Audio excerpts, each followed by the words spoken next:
ಎಲ್ಲರಿಗೂ ನಮಸ್ಕಾರ. ನಿಮ್ಮ ಶಿಲ್ಪಾ ಶಿವಮಲ್ಲಪ್ಪ ಯೂಟ್ಯೂಬ್ ಚಾನಲ್ಗೆ ಸ್ವಾಗತ ಸುಸ್ವಾಗತ.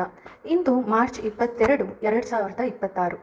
ಇಂದು ಅಡೆತಡೆಗಳನ್ನು ನಿವಾರಿಸೋ ರವಿ ಯೋಗವು ಬೆಳಿಗ್ಗೆ 6:23ರಿಂದ ರಾತ್ರಿ 10:42ರವರೆಗೆ ಸಕ್ರಿಯವಾಗಿರುತ್ತೆ.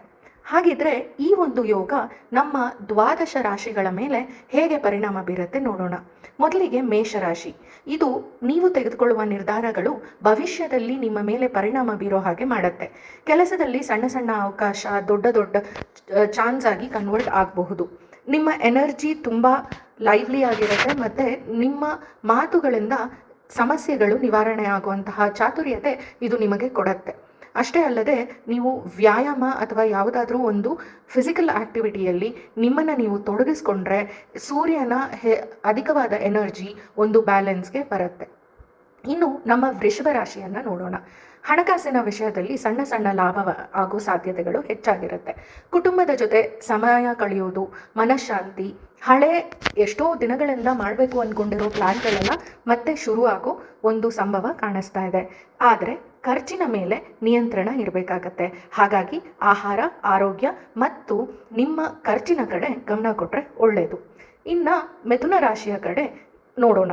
ನೀವು ಮಾತನಾಡುವ ರೀತಿಯಿಂದ ಕೆಲಸಗಳು ತುಂಬ ಬೇಗ ಸುಲಭವಾಗಿ ಆಗೋಗುತ್ತೆ ಮತ್ತು ಹೊಸ ಜನರ ಪರಿಚಯ ನಿಮಗೆ ಲಾಭವನ್ನು ತಂದುಕೊಡುತ್ತೆ. ಕೆಲಸದಲ್ಲಿ ನೀವು ಮಲ್ಟಿ ಟಾಸ್ಕ್ ಮಾಡಿ ನಿಮ್ಮ ಮೇಲಧಿಕಾರಿಗಳಿಂದ ಶಬಾಷ್ಗಿರಿ ತಗೊಳ್ಳೋ ಚಾನ್ಸಸ್ ಹೆಚ್ಚಾಗಿರುತ್ತೆ.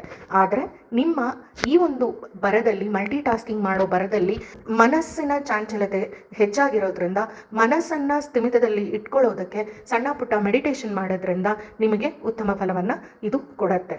ಇನ್ನು ಕರ್ಕಾಟಕ ರಾಶಿ. ಮನಸ್ಸಿನಲ್ಲಿ ಇವರು ತುಂಬ ಸೆನ್ಸಿಟಿವ್ ಆಗೋ ಚಾನ್ಸಸ್ ಇರುತ್ತೆ, ತುಂಬ ಎಮೋಷ್ನಲ್ ಕೂಡ ಆಗೋ ಚಾನ್ಸಸ್ ಇರುತ್ತೆ. ಕುಟುಂಬದಲ್ಲಿ ಹೆಚ್ಚು ಇನ್ವಾಲ್ವ್ಮೆಂಟ್ ಬೇಕಾಗಿರೋ ಸಮಯ ಇದಾಗಿರುತ್ತೆ. ಹಾಗಾಗಿ ಖರ್ಚು ವೆಚ್ಚ ಕೂಡ ಹೆಚ್ಚಾಗತ್ತೆ. ಹಳೆಯ ನೆನಪುಗಳು ಮನಸ್ಸಿಗೆ ಕಾಡೋದ್ರಿಂದ ಸ್ವಲ್ಪ ಚಿಂತೆಗೆ ಕೂಡ ಒಳಗಾಗ್ಬೋದು. ಹಾಗಾಗಿ ಕರ್ಕಾಟಕ ರಾಶಿಯವರು ಸಣ್ಣ ಪುಟ್ಟ ಮೆಡಿಟೇಷನ್ ಮಾಡಿ ತಮ್ಮ ಮನಸ್ಸನ್ನು ಶಾಂತವಾಗಿ ಇಟ್ಕೊಂಡ್ರೆ ತುಂಬ ಒಳ್ಳೆಯದು.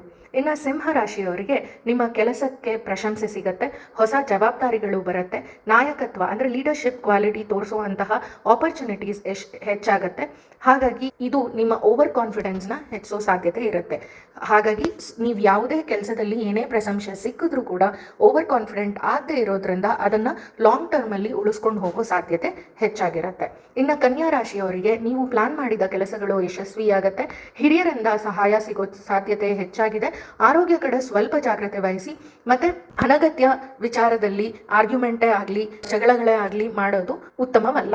ಅದರ ಕಡೆ ಸ್ವಲ್ಪ ಮಾತಿನ ಕಡೆ ಸ್ವಲ್ಪ ಗಮನವನ್ನು ಹರಿಸೋದ್ರಿಂದ ನಿಮ್ಮ ಟೆನ್ಷನ್ಸ್ ಎಲ್ಲ ಕಮ್ಮಿ ಆಗುತ್ತೆ ಮತ್ತು ಹಣಕಾಸಿನ ಸಮಸ್ಯೆ ಕೂಡ ಸುಧಾರಿಸುತ್ತೆ.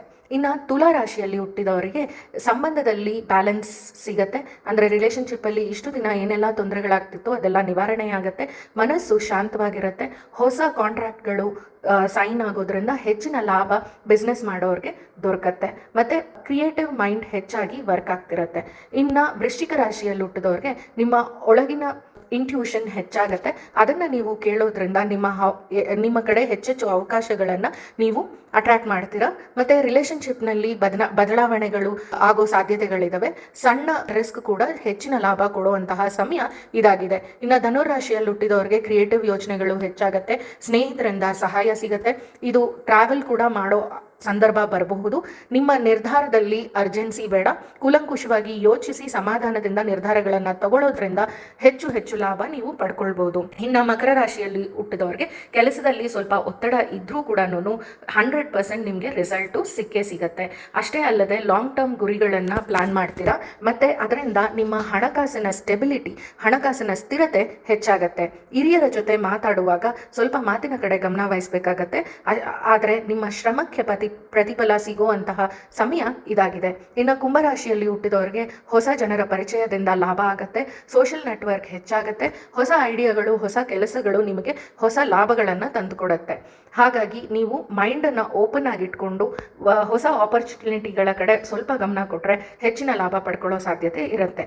ಇನ್ನು ಮೀನರಾಶಿಯಲ್ಲಿ ಹುಟ್ಟಿದವರಿಗೆ ನಿಮ್ಮ ಮನಸ್ಸು ತುಂಬ ಚಂಚಲವಾಗಿರುತ್ತೆ. ಹಳೆಯ ವಿಷಯಗಳನ್ನು ಹಿಡಿದು ಎಳೆದಾಡೋದಕ್ಕಿಂತ ಅದನ್ನು ಬಿಟ್ಟು ಮುಂದಕ್ಕೆ ಹೋಗೋದ್ರಿಂದ ನೀವು ಹೆಚ್ಚಿನ ಮನಃಶಾಂತಿಯನ್ನು ಪಡ್ಕೊಳ್ಬೋದು.